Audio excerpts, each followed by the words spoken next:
They sent after them two men, Amr ibn al-As and Abdullah ibn Abi Rabi'ah.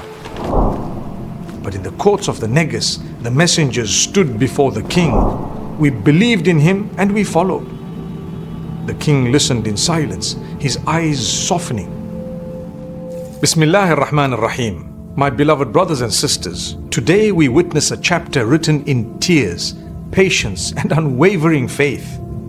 When the light of Islam began to spread, it did not spread into open arms. It spread into resistance, hostility and cruelty. Yet, even amidst suffering, their hearts remained firm. For they knew that Allah sees every tear, hears every whispered prayer, and never abandons those who stand for truth. But sometimes, even the bravest hearts need refuge. And so, the Prophet, peace be upon him, in his mercy, guided his followers to a place of justice, Abyssinia, ruled by a king who did not oppress. This was the first migration, not a migration of fear, but a migration of faith.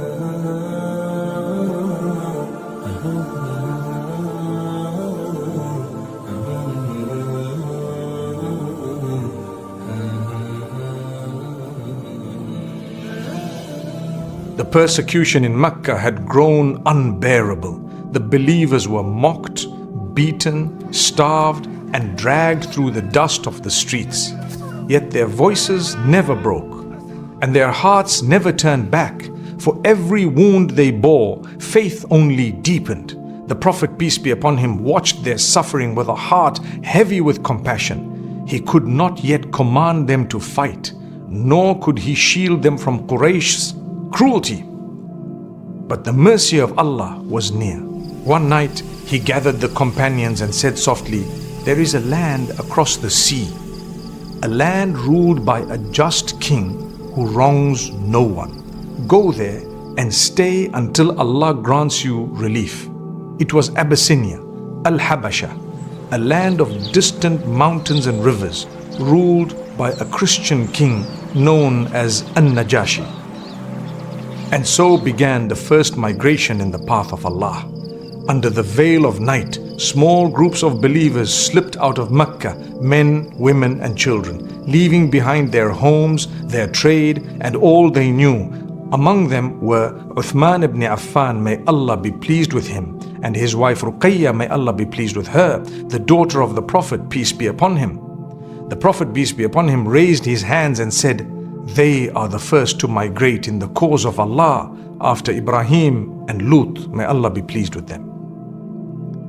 As they crossed the Red Sea, the wind carried their prayer over the waves.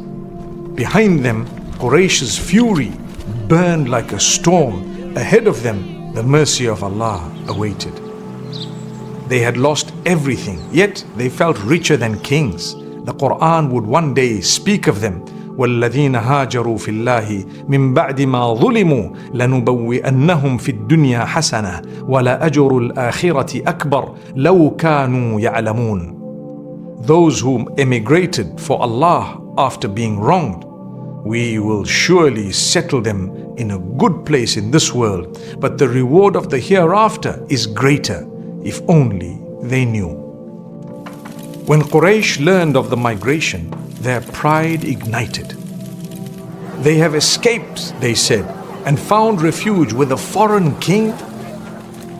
They sent after them two men, Amr ibn al-As and Abdullah ibn Abi Rabi'ah, who each laden with gifts of leather and gold for the courtiers of the Negus.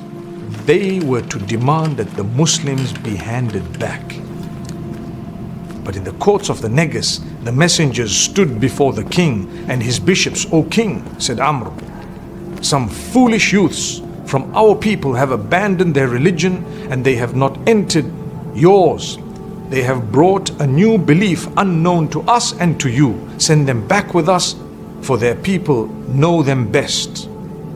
The courtiers nodded, their hands heavy with the gifts of Quraysh. But the Negus, a man of justice, said, "No, I will not hand them over unless I hear from them myself." And so the believers were summoned.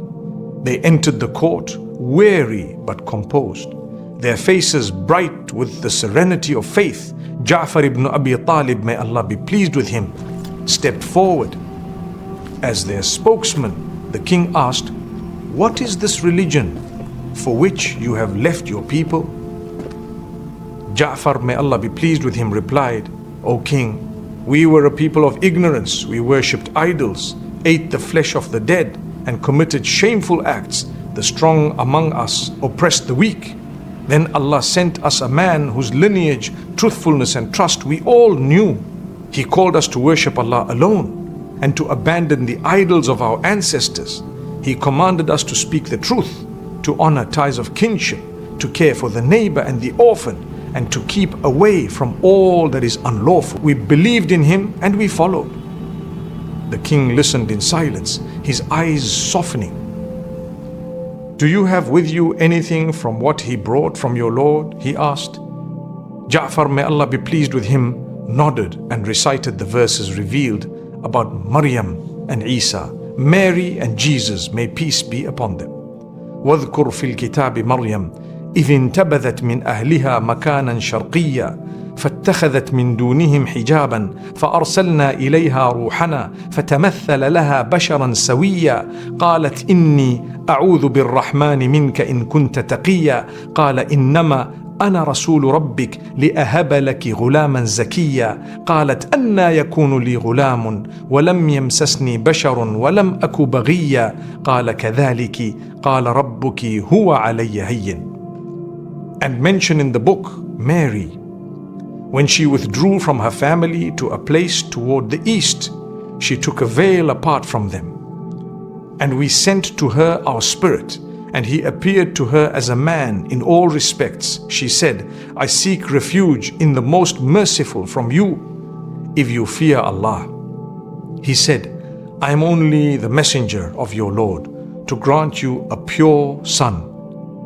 She said, "How can I have a son when no man has touched me, nor have I been unchaste?" He said, "So it will be. Your Lord says, it is easy for me." The words flowed through the hall like light.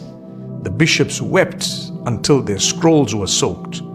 The negus took a small stick and said, "By Allah, what you have recited and what Jesus brought come from the same source." Then he turned to the Quraysh envoys and said, "Go, I will not hand them over." Defeated, the messengers returned to Mecca, but the believers remained safe under the Negus's protection. In Abyssinia, they built a small community of prayer and peace, free to worship Allah without fear. When word reached the Prophet, peace be upon him, he raised his hands in gratitude. The light of Islam had now crossed the sea, and the call was no longer bound to one land. Those who had left everything found a new home through faith, fulfilling the promise of their Lord. فَاسْتَجَابَ لَهُمْ رَبُّهُمْ أَنِّي لَا أُضِيعُ عَمَلَ عَامِلٍ مِّنكُم مِّن ذَكَرٍ أَوْ أُنثَى. So their Lord responded to them, "Indeed, I do not allow the deeds of any doer among you to be lost, whether male or female." Under the protection of a righteous king, the early believers found peace, and Islam found its first refuge on earth. And though Mecca burned with hostility, the message had already taken flight. Sometimes Allah does not lift the trial. He moves you to a place where you can endure it. In the next episode, inshallah, we will witness how Islam continues to spread, quietly, steadily, beautifully. Sallallahu ala Muhammad.